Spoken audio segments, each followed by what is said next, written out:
Привет всем! Меня зовут White Russian, Мария Латухина по-другому. У меня сегодня замечательный гость. Я думаю, он не нуждается в представлении. Артемий Троицкий, музыкальный критик и просто хороший человек. Артемий, здравствуйте! Привет, White Russian, привет, Мария, ну и всем зрителям, естественно, тоже. Хай. Как погода в Таллине? Погода в Таллине, ну вот конкретно сегодня была неплохая, даже солнышко выглянуло. До этого все было очень мрачно, сыро. Несколько дней назад еще были какие-то морозы, сейчас какой-то ноль, маленький плюс. В общем, тоскливая погода. Погода в Таллине примерно такая же, как в Петербурге. Вот, я никогда эту погоду не любил, но сейчас, надо сказать, стало летом, по крайней мере, в связи с глобальным потеплением, летом тут стало получше, чем было раньше. Во всяком случае, можно и загорать, купаться совершенно спокойно, а Таллин – это город морской, прибрежный, так что здесь это можно. Здорово. Артемий, вы родились в славном городе Ярославле, но детство фактически провели в Праге. В то время, если я не ошибаюсь, ваши родители работали в журнале с интересным названием «Проблемы мира и социализма». Вообще они были идейными людьми? Мои родители действительно работали в журнале «Проблемы мира и социализма», и журнал это был такой как бы международный теоретический коммунистический журнал. То есть, в принципе, конечно, его редакция должна была бы располагаться в Москве, где-нибудь поближе к Кремлю или к ЦК КПСС. Вот. Но так, поскольку у нас тогда были, значит, братские социалистические страны в больших количествах, то решили этот журнал разместить где-нибудь на их территории. Сначала, по-моему, редакция еще где-то в начале 50-х годов располагалась в Бухаресте, а потом переехала в Прагу. Ну и, собственно, в общем, журнал это был огромный. И да, но вопрос был не о журнале, а вопрос был о моих родителях. Но я бы сказал так, что папа у меня, несомненно, был очень идейным человеком. Мама, в общем-то, была человеком в идеологическом отношении достаточно равнодушным.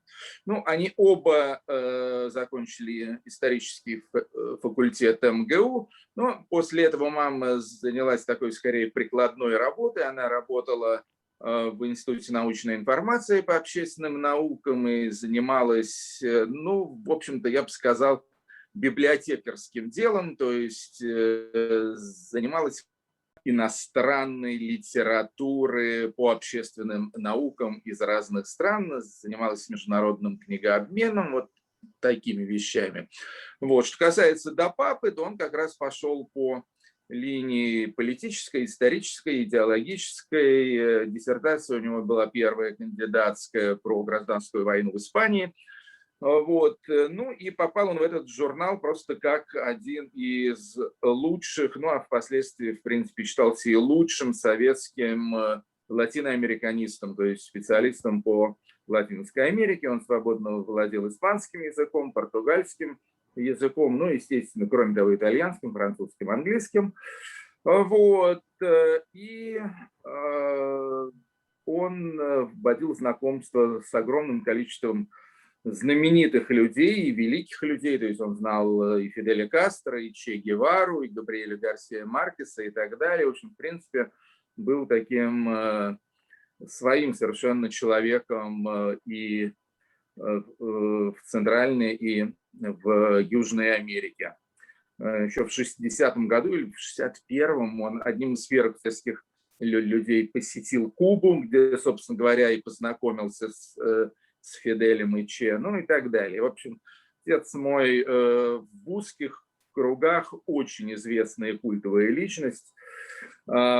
И, в общем, человек, он, конечно, удивительно был интересный и такой достаточно трагической судьбы. Почему трагической? Потому что он был одним из очень немногих искренних идейных коммунистов.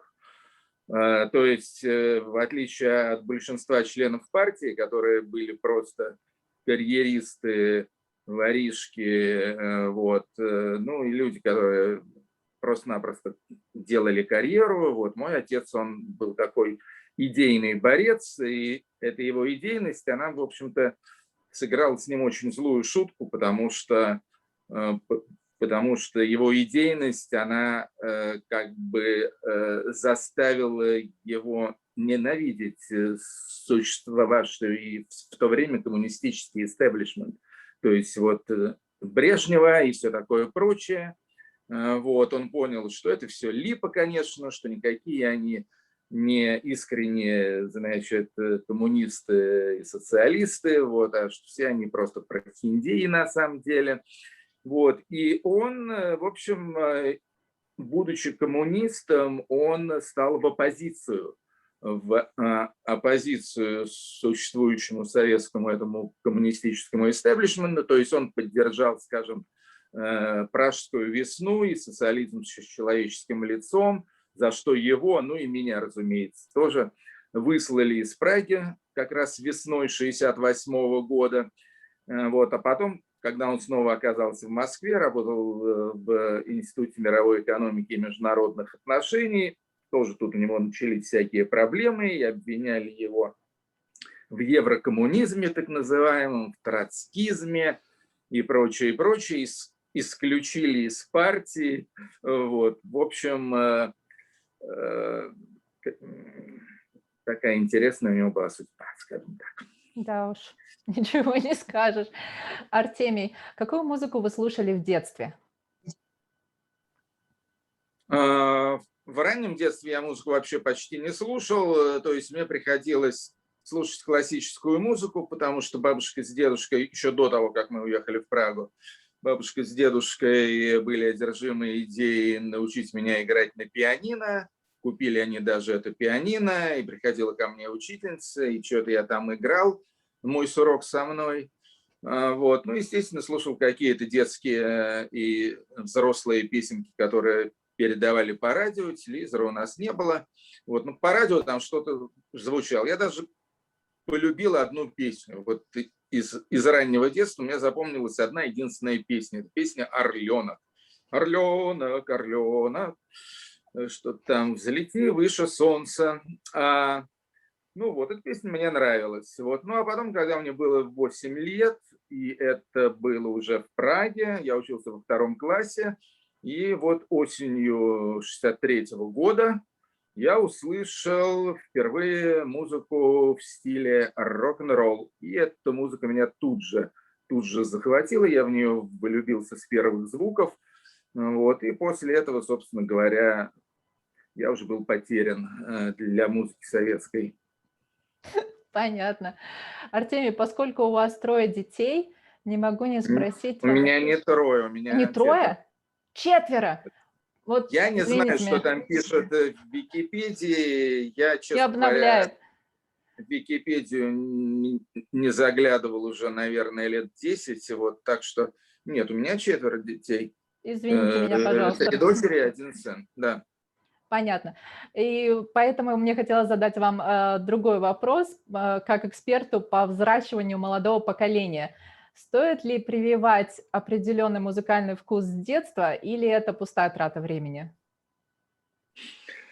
Я не знаю. Я не думаю, что на этот вопрос существует какой-то единый универсальный рецепт.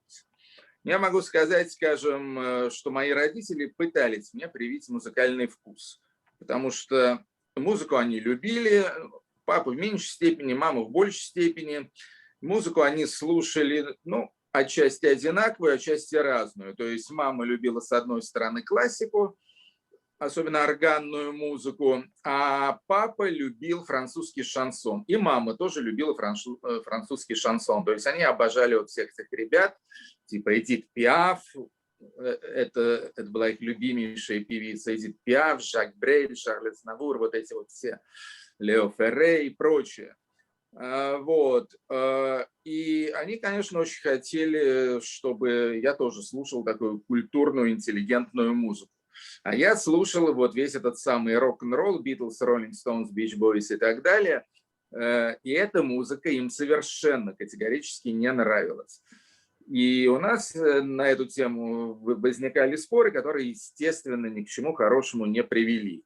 Вот, то есть мои родители махнули на меня рукой, на мои музыкальные вкусы, и я, соответственно, махнул рукой на все тщетные потуги моих родителей в плане музыкального воспитания. Так что тогда я еще убедился в том, что когда взрослые пытаются внушить детям, что такое хорошо, что такое плохо, скажем, музыки, литературы, живописи, чего-то такого, да, вот, в общем-то, это ни к чему хорошему не приводит. Поэтому никого из своих детей я в музыкальном отношении не наускивал и не говорил им там, не слушай там, условно говоря, хип-хоп там или что-нибудь там еще такое, а слушай вот Beatles или там Doors или Pink Floyd. Нет. В общем-то, я этим делом не промышлял абсолютно, и привело это к тому, что, в общем-то, никто из моих детей так особо сильно музыку не любит. То есть, ну, как все молодые люди, вот у меня дети в возрасте сейчас от 10 там, до 25 лет, вот, как все молодые люди, естественно, они в курсе того, что в музыкальной жизни происходит, вот, но они этим не увлекаются, в отличие, там, скажем, от меня в их возрасте. Понятно. Если бы меня попросили охарактеризовать вас несколькими словами, я бы сказала, что Артемий Троицкий – это тот человек, у которого отличное чувство юмора. Вообще природа юмора интересная штука. Одни считают, что генетика большее влияние оказывает здесь, другие полагают, что социальный фактор. Как вы думаете, откуда чувство юмора у вас? Я вообще не знаю, есть ли у меня чувство юмора. Честно говоря, никогда себя не считал ни остряком, ни юмористом, ни этим самым стендап-комедиан. То есть я подозреваю, что у меня странноватое чувство юмора, потому что неоднократно мне приходилось из-за него страдать. Вот, то есть я шутил в своем стиле, как выражалась моя дочь Шуша, средняя дочь, в своем чувстве юмора. Вот, то многие люди обижались, потому что юмор у меня такой, я бы сказал, довольно саркастический и, ну, скажем так, может слегка травмировать, особенно людей чувствительных, особенно девушек. Вот. В этом смысле у меня из моих каких-то шуточек и юмористических выходок часто бывали проблемы. Вот. Но я, в общем, я понятия не имею вообще, какое у меня чувство юмора, потому что, ну, это трудно оценивать изнутри, да, то есть это должно быть скорее явно заметно стороннему наблюдателю, есть у человека чувство юмора, там, смешное, остроумный или нет. Я о себе этого просто не могу сказать. То есть вот единственное, что могу сказать, что из своего чувства юмора неоднократно попадал в неловкие ситуации. Понятно. Вы фактически ответили на мой следующий вопрос, потому что я хотела вас спросить о том, что помимо чувства юмора вы еще достаточно прямолинейный и честный человек. И, собственно, вопрос мой был, вам прямолинейность и честность скорее жить помогают или мешают? Вы знаете что, смотря с какой стороны посмотреть и как бы какие жизненные результаты оценить. То есть я могу точно сказать, что честность и прямолинейность, она сказать, что я на самом деле, в общем-то, человек, ну, и прямолинейный, и, на мой взгляд, честный. То есть я, по крайней мере, я ужасно не люблю врать, и я всегда очень мучаюсь, если приходится там соврать или там о чем-то умолчать. Мне это доставляет просто какие-то муки. Поэтому с точки зрения внутреннего самоощущения, конечно же, быть человеком честным и прямолинейным для меня намного проще и приятнее. Вот, если бы я получал удовольствие от вранья, то я, наверное, врал бы. Но я абсолютно не то, что от этого удовольствия не получаю, просто ненавижу себя в эти самые минуты. Вот, поэтому с этой точки зрения это для меня очень комфортно. С точки зрения, скажем так, какой-то жизненной прагматики, это может быть и довольно невыгодно, скажем так, потому что я много раз из-за своей прямоты и нежелания там изворачиваться, врать, дипломатничать там и так далее, я из-за этого часто портил отношения со многими, ну, в высшей степени, что называется, полезными, влиятельными и так далее людьми. Вот. Это тоже бывало, и бывало не один раз. И, в общем-то, репутация у меня достаточно такая скандальная, ершистая и так далее, а также репутация, как однажды Костя Эрнст сказал, начальник Первого канала, Троицкий, он же неконтролируемый. Вот. Из-за этого, собственно, у меня карьера никогда не складывалась, но тут плюс в том, что я никогда эту карьеру и не делал. То есть никогда у меня не было желания быть начальником, обладать властью и прочее, прочее. Вот. Это очень, очень удобное и такое уютное для меня качество. Это точно так же, как я могу честно сказать, мне вообще не знакомо чувство зависти. То есть я никогда никому не завидовал. Я теоретически себе представляю, или там роман Олеши «Зависть» читал, то есть я знаю, что такое зависть, прекрасно понимаю, что это такое, но сам я этого чувства, пожалуй, никогда не испытывал. Вот, поэтому вот ни карьера, ни богатство, вот эти вещи, они никогда для меня особой ценности не представляли. Вот, и жить мне поэтому очень легко и просто. Да, я как раз и хотела сказать, что, безусловно, это помогает достичь какой-то внутренней свободы. Наверное, можно и так сказать. Да, точно. Артемий, я хотела вам задать несколько вопросов по поводу музыки. И первый из них вот какой. Бывает ли так, что вы просыпаетесь утром и думаете, черт побери, вот сегодня я вообще не могу музыку слушать? Нет, у меня так никогда не бывает, хотя, в общем-то, музыки, конечно, в моей жизни очень много, намного больше, чем, наверное, у какого-то среднего человека, среднего обывателя. Вот. Но дело в том, что я уже давным-давно научился ограничивать количество музыки в своей жизни. То есть я не слушаю музыку в качестве фона. Поскольку я музыку очень остро и серьезно воспринимаю, то музыку, вот, которая, как у большинства людей, просто звучит в наушниках, да, вот, для меня этого нет. То есть я музыку или слушаю, то есть целенаправленно, серьезно слушаю, чаще всего от этого получая какое-то удовольствие, но иногда и испытывая от этого большое раздражение. Вот. Или вокруг меня тишина и никакой музыки вообще. То есть вот этой вот самой фоновой, ненужной музыки в моей жизни нет вообще. Вот. Поэтому я до сих пор, наверное, и сохранил к музыке нежные чувства. Вот. Потому что если бы она звучала у меня в том же режиме, как у большинства людей, вот, то я думаю, что я бы давно уже страдал каким-то несварением слуха. Артемий, в недавнем своем стриме вы сказали, что Дэвид Боуи гениален. Вы же его достаточно неплохо знали лично. В чем выражалась эта гениальность? Но это не всегда легко сформулировать.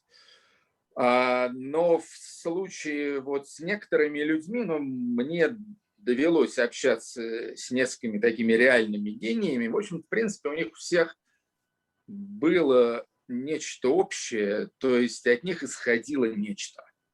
От них исходил, я не знаю, что это такое, то есть я вообще такой очень приземленный человек и не особо люблю употреблять всякие слова типа аура, энергетика там, и прочее, и прочее.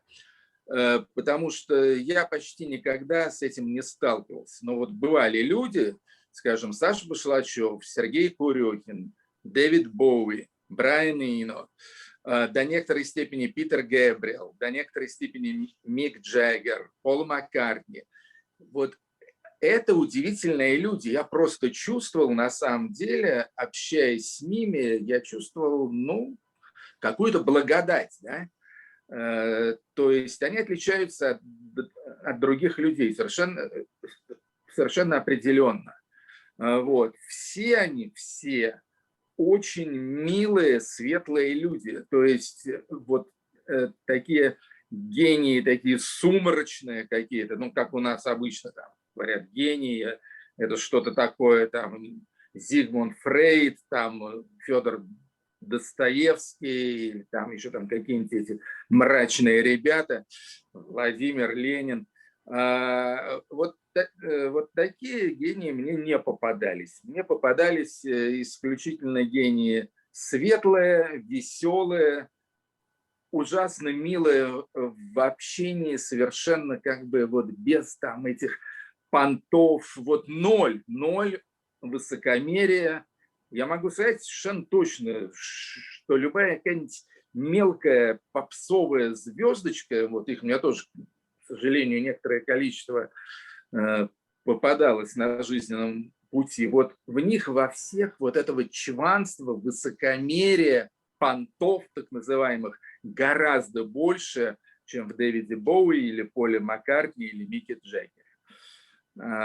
Так что, ну вот конкретно по поводу Боуи могу сказать, что мы с ним познакомились, это было в сентябре 1991 года, вот, и нас представили, и, ну, ему сказали, что вот это Артемий Троицкий, да, сказали один раз. Имя Артемий, ну, не сказать, что оно какое-то такое уж очень простое, да, вот, тем не менее, он с первого раза просек, как меня зовут, и после этого обращался ко мне исключительно Артемий, ну, то есть, и всегда давал понять, что, в общем-то, что мы с ним прекрасно знакомы, что я ему очень интересен. И это, конечно, невероятно располагало и подкупало. Я уже не говорю о том, что просто он умнейший совершенно человек, с ним всегда можно было разговаривать просто очень-очень долго и на самые разные темы. И по всем событиям, явлениям, книгам, картинам и так далее, у него всегда было какое-то свое и такое очень занятное, оригинальное мнение. В общем, он был потрясающий совершенно собеседник. И, ну, я уже, естественно, не говорю о, сами понимаете, чем, о его музыке, о его артистизме. Здорово. Артемий, я хотела еще вот такой вам вопрос задать. Вы не раз говорили, что, мягко говоря, не относите себя к фанатам группы Queen. Но как же песня Under Pressure, в которой поют Дэвид Боуи и Фредди Меркьюри? По крайней мере, она вас не должна раздражать, или я ошибаюсь? Ну, послушайте, вот эта история с группой Queen, она мне просто осточертела, скажу честно. Вот. Я знаю, что у этой группы миллионы, десятки миллионов поклонников. Мне эта группа не нравится. Меня раздражает голос Меркьюри. Меня раздражает вся вот эта вот китчевая барочность этой группы. Вот это совершенно как бы вот... по-английски это хорошо называется «It's not my cup of tea». Это не моя чашка чая. Ради бога, для кого-то, для огромного количества людей вот это сладчайший волшебный напиток. А для меня это бурда какая-то совершенно как бы мне не соответствующая. Группа Queen категорически не в моем вкусе. Ну, естественно, Меркьюри пел и с Боуи, и с Джаггером, и с Монсеррат Кабалье и прочими достойными артистами. Вот. Ну и слава богу, я рад, что им нравилось выступать друг с другом. Вот. Но моего отношения вот конкретно к Queen, к их репертуару, это никак не меняет. Понятно. Артемий, вот еще такой вопрос у меня. Поскольку я живу в Канаде, не могу не спросить вас, общались ли вы с какими-нибудь канадскими музыкантами, и есть ли такие, которые вам симпатичны? Я общался с некоторыми великими, опять же, гениальными, можно сказать, канадскими музыкантами, но с гением я общался канадским с одним, это Леонард Коуэн. М, В самый первый раз, когда я приехал в Канаду, это было в 1989 году, меня шикарно в Канаде принимали, меня провезли по всей стране. Кем из наших, значит, канадцев вы бы хотели пообщаться? Я им назвал несколько имен, в том числе имя Леонарда Коуэна, которого я всегда безумно любил, как раз за год примерно до визита в Канаду, весной 1988 года я впервые побывал на его концерте в Хельсинки, в Финляндии. Вот. И это как раз вот он тогда ездил с программой альбома I'm Your Man, одного из моих любимейших. Вот. И я сказал, вот с Коэном хотел бы. И это произошло, когда я был в Монреале, значит, меня под белые ручники отвели к Леонарду Коуэну, и мы с ним провели потрясающий совершенно день, в общем, где-то примерно с 2 часов дня там, до позднего вечера, много общались, вот. Я, в частности, открыл ему глаза на его происхождение, потому что, значит, когда мы встретились, вот, оказывается, я был чуть ли не первым, кого он увидел. Вот. И он мне сказал, что вы знаете, мои предки, они из России, they're from Russia. Откуда свою я? Говорит, Ковно. А Ковно – это Каунас. Его племя из литовского Каунаса. И я ему рассказал, что на самом деле Ковно никакая не Россия, да, и все такое прочее. В общем, немножко просветил Коэна по поводу его исторических корней. Ну и вообще, вот, кстати, еще один случай. Ну, Коэн же абсолютный гений. Вот. Можно только пожалеть о том, что ему не успели дать Нобелевскую премию. Вот. И тоже милейший человек, мудрый, светлый, спокойный, такой лучистый, абсолютно потрясающий. И тогда же, во время этой поездки, я еще встретился с одной своей очень любимой канадской певицей. Но она такая singer-songwriter, Джейн Сибери ее зовут. Потом вот с ним я уже, к сожалению, не знаком, но я очень люблю Нила Янга. Вот он да. все-таки живет, конечно, в Америке в основном, но он канадец, и он канадский гражданин. Вот, так что, да, в общем-то, многих таких классических канадских артистов я знаю, некоторых даже лично. То есть, если бы захотел, сейчас бы еще кого-то вспомнил. Вот, значит, ну а современную канадскую музыку я в своей радиопрограмме ставлю в огромных количествах. Там и Arcade Fire, и там Godspeed You Black Emperor, там и прочее. В общем-то, в принципе, стараюсь всю канадскую альтернативную музыку прихватывать. Понятно. Раз уж мы заговорили о разных странах, вы довольно давно живете в Эстонии. По-моему, с 2014 года, если не ошибаюсь. Да. Назовите, пожалуйста, 3 главных отличия эстонцев от русских. Это у нас уже блиц пошел или что? Нет. Ну, я не знаю, я в принципе, я небольшой фанат вот всей этой теории по поводу того, что имеются там какие-то национальные отличия, национальные специфики, национальные характеры и так далее. Я считаю, что, в общем-то, в людях разных национальностей, с разных широт и высот, что у них гораздо больше общего, чем различия. Вот. Поэтому, скажем, ну, считается, скажем, что эстонцы очень медленные, да, но это совсем не так. Эстонцы совершенно нормальные в темпе жизни, а разговаривают они часто даже очень быстро, примерно как украинцы, быстрее, чем русские, например. С точки зрения, скажем, каких-то бытовых пристрастий, опять же, не вижу какой-то принципиальной разницы. Думаю, что, конечно же, эстонцы строже, чем русские, сдержаннее, чем русские, несомненно. То есть такой вот таких манер там, с раздиранием рубахи на груди и так далее, вот этого нет. Но при этом они тоже весьма сентиментальны, очень любят выпить и так далее. То есть я на самом деле, честно говоря, приспосабливаюсь к любому типу людей и к любым обстоятельствам. Мне это очень просто, я легко адаптируюсь. То есть где бы я ни был, я нахожу что-то комфортное для себя. Вот, скажем, ну, я помню, я летом 1988 года впервые оказался в городе Нью-Йорке, прожил там где-то месяца 2. Жил в самом неблагополучном уголке Манхэттена, это называется Alphabet City. То есть вот там, где авеню ABC, этот самый Томпсон или Томпкинс парк, 6-я,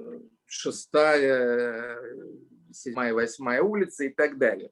Это было еще до мэра Джулиани, это было разгул бандитизма, наркомании и так далее. Я там вел тоже очень разгульный образ жизни, все время ходил по каким-то тусовкам, концертам и так далее. Я просто возвращался домой очень поздно, ну там в час, в 2, в 3 часа утра. И я помню, что я шел, значит, домой к себе на 6-ю улицу между Avenue B и C, вот, и я буквально переступал через лежащие тела. То есть то ли это были бездомные, то ли в дупель пьяные, то ли наркоманы. В общем, обстановочка была абсолютно кромешная. И несколько раз там ко мне приставали чернокожие товарищи, как правило, вот, и требовали у меня бледнолицего брата, значит, денежки там или что-нибудь еще, вот, и нет ли там курнуть, и, вот, и нет ли Angel Dust там и так далее. Иногда приставали с ножичком. Вот, и из всех этих ситуаций я всегда, в общем-то, как-то нормально и дружелюбно выходил. То есть я с этими людьми разговаривал, находил общий язык, о чем-то там их даже начинал спрашивать и так далее. И всегда меня отпускали. И не было у меня никаких травм, никаких обид, вот ничего такого. Вот. И это же касается вообще как бы моих отношений с различными национальностями, с различными характерами и так далее. В общем-то, повсюду есть люди хорошие, есть люди плохие, есть люди честные, есть люди лживые, есть люди темпераментные, есть люди флегматичные. Вот за исключением лжецов и подлецов я со всеми нахожу общий язык и с удовольствием общаюсь. Понятно. Артемий, дайте, пожалуйста, совет человеку, который стареет, то есть мне. Как сохранить с годами бодрость духа? Это вы стареете, Мария. Да, все мы Я бы не стареем. сказал. Я не знаю, опять же, я думаю, что нет тут никаких универсальных рецептов. Это есть вот такая абсолютно спекулятивная профессия, вот последние там лет 20-30 очень модная, вот все эти коучи, да, которые там учат людей жить, да, вот типа вот я такой вот Вася Иванов или Джонни Браун, и вот я вот страшно преуспел в жизни, и сейчас я научу вас, как быть успешным, как быть счастливым, как сохранять бодрость духа на склоне лет и так далее. Я считаю, что все эти люди мошенники и шалопаи, потому что научить человека невозможно, потому что люди рождаются совершенно определенными, с определенными мозгами, с определенным характером и так далее. По ходу жизни это может как-то меняться, но не в слишком значительной степени. Я не особо верю во всякие практики там, типа самосовершенствования и так далее. Что-то можно в себе улучшить, но до определенных пределов. Вот, а в общем-то ты всю жизнь остаешься одним и тем же парнем. И если ты интроверт, то вряд ли ты станешь экстравертом. Если ты человек по природе своей задумчивый и бодрячком, вряд ли что-нибудь будешь. Все люди разные. Все люди разные, и поэтому я никогда не задумывался о том, каким образом я сохраняю бодрость духа. Это мне иногда говорят просто со стороны, что на старости ты так выглядишь вроде неплохо и так далее. Ну, спасибо большое, но я ничего для этого не делаю. Я не занимаюсь никакими этими ни духовными, ни бездуховными практиками. Я вообще не занимаюсь спортом. Я ненавижу спорт. Я не хожу ни в какие фитнесы. Я не занимаюсь никакими там бегами, прыжками, гантелями и так далее. Я просто стараюсь жить так, чтобы мне было интересно и весело. Точка. Никаких других рецептов по жизни у меня нет. Вот. Ну, естественно, надо иметь вокруг себя милых, близких людей. У меня вот жена, дети, друзья, как бы международная компания, которая сформировалась за долгие годы моей жизни. Вот сейчас, правда, пандемия, это довольно тяжелое время, когда общение, естественно, очень затруднено. Вот, но это вот мы сейчас общаемся, скажем, по Zoom, да. Я надеюсь, что скоро это кончится, можем снова обняться, расцеловаться. Вот. Ну вот такие вещи, они позволяют мне сохранять хорошее самочувствие по жизни. Вот. Хотя, конечно, я могу сказать абсолютно честно, что физически я себя, конечно, сейчас чувствую не так превосходно, как в молодые годы, вот, отнюдь. То есть уже и устаю, и какая-то одышка, и то, и все. То есть, конечно же, возраст дает о себе знать, тут ничего не поделаешь. Есть ли что-то такое, чего вы боитесь? Ну вот чувство страха, так же как чувство зависти, оно не мое любимое чувство, то есть я не так часто это чувство испытываю. Я, в общем, я боюсь будущего, наверное.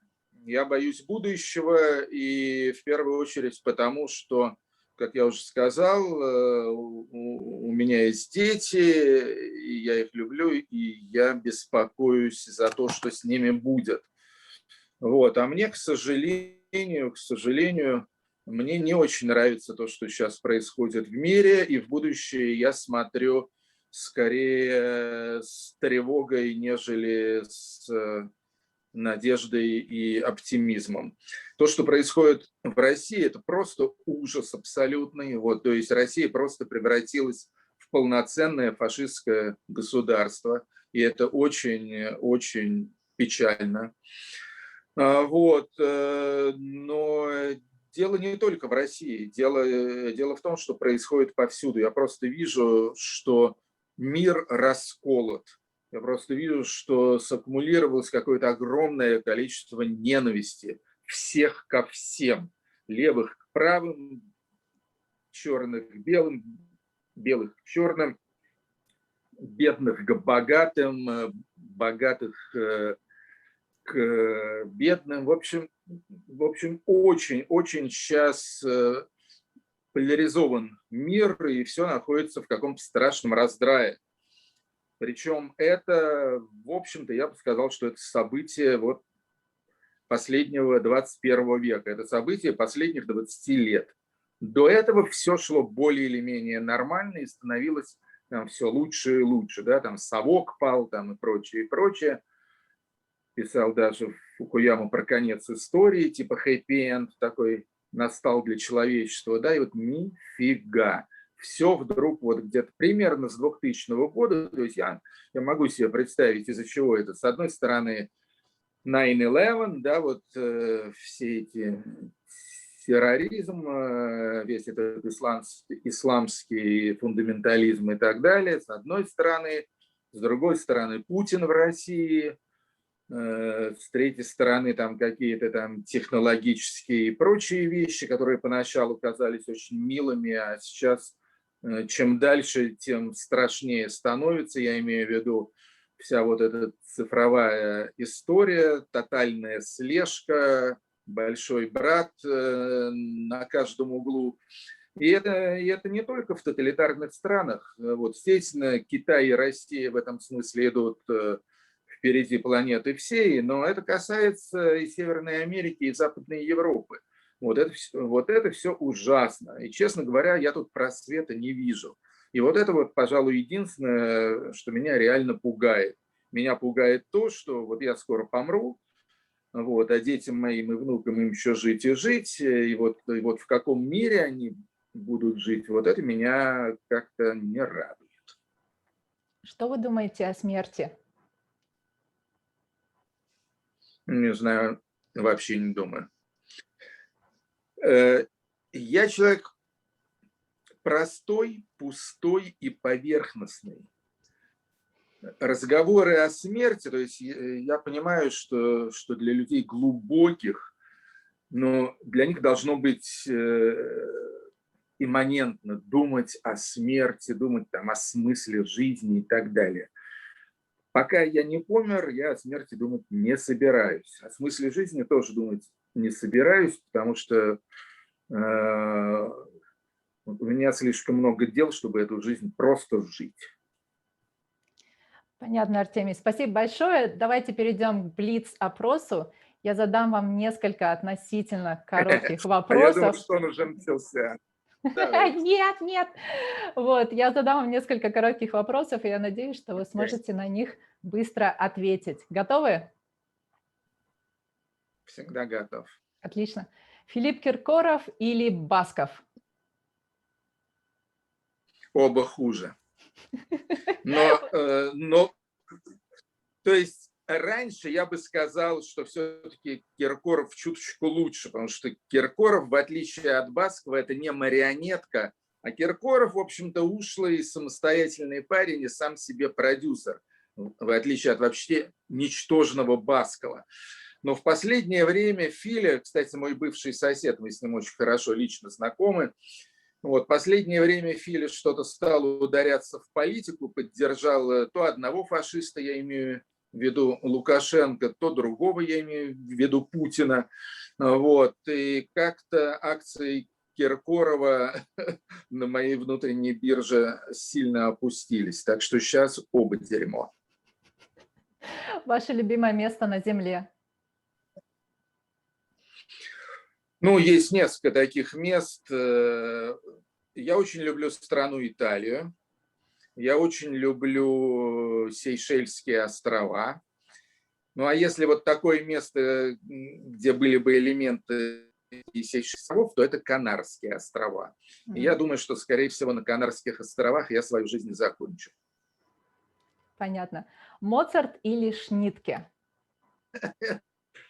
Конечно, в том, что Эдгар Шнитке я тоже знал, это тоже несомненный гений, тоже прелестнейший, прекрасный, мягкий, добрейший, веселый человек. Вот. Так что как человек, бесспорно, Шнитке. Как композитор, ну, боюсь, что Моцарт мне нравится больше. Понятно. На каких музыкальных инструментах вы любите играть? Я не люблю играть на музыкальных инструментах. Я недавно купил обалденный электрический юкелеле в надежде на то, что буду на нем играть. То есть, ну, юкелеле, знаете, да, это такая как бы маленькая четырехструнная гитарка. А я в Лондоне в одном таком интересном магазинчике нашел электрический юкелеле. Еще для него какие-то, значит, электронные эти педали, эффекты и так далее. Вот. Ну и закупил я всю эту историю. Вот. Ну вот стоит этот юкелеле, радует глаз невероятно. Но вот играл я на нем за последний год там раза 3, наверное. Так что нет, можно сказать, что я на музыкальных инструментах уже давно не играю. У кого лучше чувство юмора? У Константина Кинчева или у Бутусова? Оба скучнее, опять же. Но это вот как Кинчев versus Басков. То есть я так думаю, что у Бутусова чувства юмора нет вообще, ну, насколько я его знаю. У Кинчева чувство юмора есть, но какое-то такое довольно жестокое. Так что, ну, то есть если выбирать, ну, скорее Кинчев, но кинчевский юмор для меня абсолютно, скажем так, не смешон. Ваш любимый литературный герой? Винни-Пух. Да, Почему? да, я люблю Винни-Пуха. Ну, почему? Потому что он мне нравится, потому что я себя с ним ассоциирую. Я думала, вы выберете кого-нибудь как Мартин Иден, например. Нет, нет, спасибо. Это все серьезные ребята, а я не очень серьезный. Если бы мы сейчас... Нет, стоп. Есть еще один герой, не менее любимый, чем Винни-Пух. Пожалуй, даже более любимый. Да, вот я его ставлю на первое место. Это Незнайка из сказок Носова. У меня, кстати, в «Новой газете» очень долго даже шла моя колонка, которая называлась «Незнайка в зазеркалье». Вот, потому что вот с Незнайкой, как в «Солнечном городе», так и Незнайкой на Луне, я себя тоже абсолютно ассоциирую. Если бы мы сейчас поспорили на $100, смогли бы вы дослушать какую-нибудь песню Бонни М до конца? Легко, Да. легко. Я дослушал бы эту песню, получил бы $100 и купил бы на эти $100 каких-нибудь дисков музыки, не очень похожей на Бонни М. Ваше любимое ругательство на эстонском? Ну, на эстонском не так много ругательств. Самое популярное – это «курат», что означает «черт». Или, скажем, «мине персе», что означает «иди в жопу». В общем-то, более грубых ругательств по-эстонски я даже не знаю. Но они есть. А? Они есть. Более грубые. Я думаю, что они есть, но как-то у меня нет особого повода к этим ругательствам прибегать. Вы просто добрый человек. Не без этого. Спасибо. Хотя очень многие думают совершенно иначе. Но я подозреваю, что они ошибаются. Спасибо огромное, Артемий, за это интервью. Было очень здорово. Ну что, Мария?